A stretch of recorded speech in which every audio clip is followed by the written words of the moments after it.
Pico being possibly bought by ByteDance, and we don't need to get into the speculation of it because it's not. For the record, guys, have you heard anyone today say that at the time of me recording this with Six, they are not acquired? It's just a rumor. So let's pin that, set expectations. It's possibly yeah. Go ahead. Yeah, I mean, one thing to mention is if this type of information gets out before it's signed, sometimes it completely botches the acquisition. Yeah.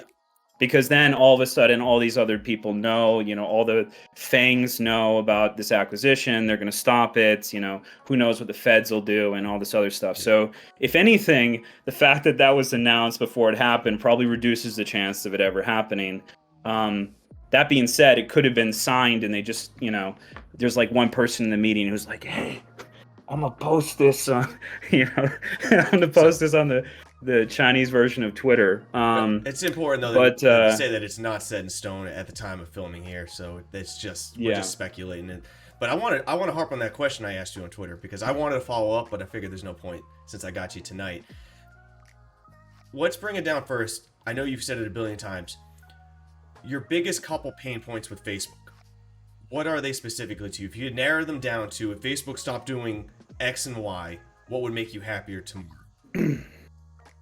Well, so, I get involved in the privacy conversation a lot. And I think, honestly, when it comes to the privacy stuff, it's bad, but everybody else is doing it.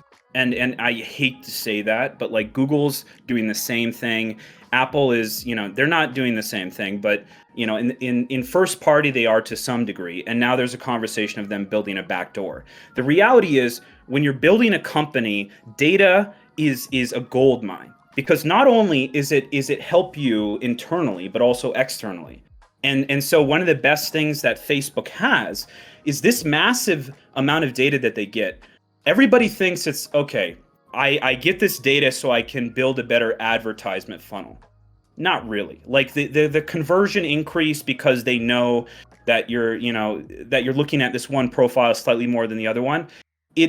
It only helps to a certain point. Even Facebook themselves have said this. Like, your data is only valuable to a certain extent. Like, does it matter if you're like 5'8" versus 5'11"? Not necessarily. Like, if it gets a certain level of granularity, it's just violating your privacy and it doesn't help advertisers, right? So that conversation is true, and even in the defense of Facebook. But what people don't recognize is how much this fucks their competitors. Because if they have this massive surveillance on everybody who could possibly be their competitor, it's like that Minority Report shit. It's like before you even think you're going to kill someone, you're already fucking arrested, right? That's what they have. They know, okay, we can watch this uptrend here and we can see that it's becoming a thing. And they fuck you before you even have the chance to compete with them.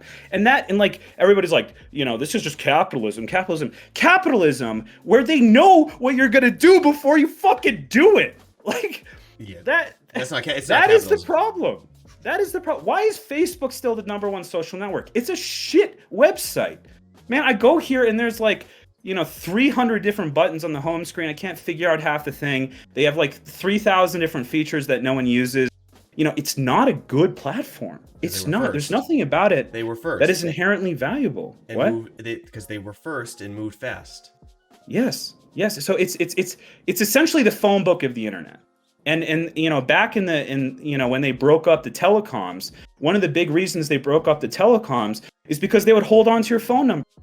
So like, that's essentially what's happening all over again, because it's your identity, and you can't just be like, oh, I'm gonna port it to TikTok. I'm gonna port my number to TikTok, and then you carry your friends and all those connections. You can't do that. So even if you never use Facebook, you still need to keep a Facebook account. So they've basically developed the phone book of Web 2.0. And then on top of that, they have this kind of surveillance ability to look at all their competitors. Anyway, the only point I'm trying to say is there's a lot of people who even work at Facebook. They're like, I don't necessarily want to work here, but the pay is so good. And if I go to a startup, it's just going to be incredibly difficult.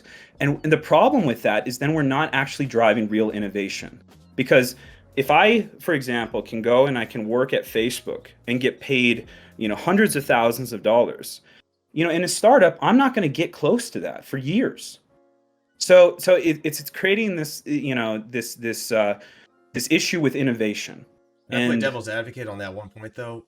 What's the alternative? What could when it comes down to I'm with you. I know Facebook pays very well. Like, their starting is very well. Apple started very well. Google started very well. And therefore, you will make concessions as a human being on what your moral objectivity is, because you have to survive.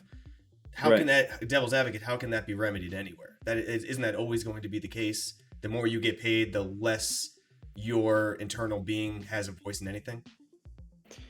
So the distinction I'm trying to make here is, if there is a more healthy ecosystem of success, let's compare, for example, Web 2.0 versus where we're kind of at right now, which is maybe like Web 2.5 moving towards Web 3.0. We're kind of in this intermediary period, and I would call it, the era of app stores. The app stores are the problem, man. Like, it's as simple as that. Because imagine if you had a website where every single piece of data of your end user was fed back to AWS, and AWS or your hoster could just watch everything that your users are doing and then co-op you. That's the problem. It's literally app stores. If I'm gonna like plant it in the ground, it's app stores. It's the idea that we have a closed hardware ecosystem, and that ecosystem itself is competing against you. That's like Hansel and Gretel, right? Like, you invite, them inside, and you're feeding them, and you're like, oh yeah, get big and juicy before I eat your ass. Well, I don't know why that got kind of weird there.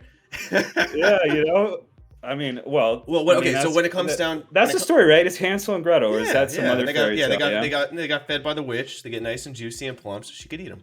And then two kids beat a witch. I mean, we're all being, everybody is looking for a term. I think better than Sherlock. I'd call it Hansel and Gretel. That's what's happening right now. Hit that subscribe button to stay on top of the daily clips, or catch the debates and fireside chats live on the main channel down in the video description. See you next time, Space Cowboys.